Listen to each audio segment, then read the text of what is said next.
अपनी मां की मौत का बदला लेने लौटेगी परी की बेटी। 20 साल बाद होगी नई शुरुआत। जी हां दोस्तों, परिनिधि में आने वाला है 20 साल का लीप और बहुत कुछ बदलने वाला है शो में। कहानी में आप देख रहे हैं कि दलजीत सब कुछ छोड़कर भाग रहा है क्योंकि उसे डर है कि अगर संजू को यह पता चल गया कि अंबिका की मौत उसके हाथों हुई है तो वह जेल जाएगा ही।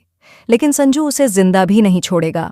दूसरी तरफ अब फाइनली संजू नीति को बात करते हुए सुन लेता है और उसे पूरा यकीन हो जाता है कि नीति जानती है कि अंबिका को किसने मारा। जज साहब ने भी समय दे दिया है और अब राजीव को यह भी पता चलता है कि नीति ने ही आखिरी बार कॉल किया था। यह सब सुनने के बाद संजू को विश्वास हो जाता है कि अंबिका की मौत के पीछे दलजीत और नीति दोनों ही शामिल हैं।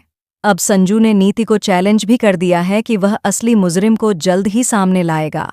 अगर इसमें नीति का हाथ हुआ तो उसकी उलटी गिनती शुरू हो जाएगी। नीति कहती है कि अब वह कोई रिस्क नहीं लेगी और वह परी को मार डालेगी।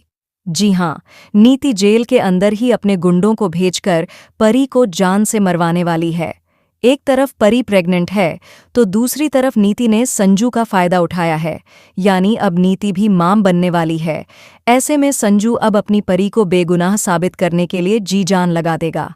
हम आपको बता दें कि जब परी जेल से बाहर आएगी तो नीति अपनी प्रेगनेंसी का खुलासा करके उसे पूरी तरह तोड़ देगी। इसके बाद परी फैसला करेगी कि वह हमेशा के लिए संजू से दूर हो जाएगी। इसी सेपरेशन की वजह से शो में अब लीप दिखाया जाएगा। परी अपनी प्यारी सी बेटी को जन्म देगी, लेकिन यह बात नीति को बर्दाश्त नहीं होगी।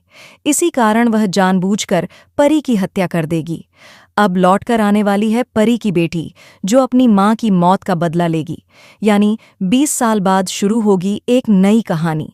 अब देखना यह है कि परी की बेटी की बातें क्या होंगी, बेटी कौन होगी और यह किरदार कौन निभाएगा। देखने में यह सब बहुत ही मज़ेदार होगा।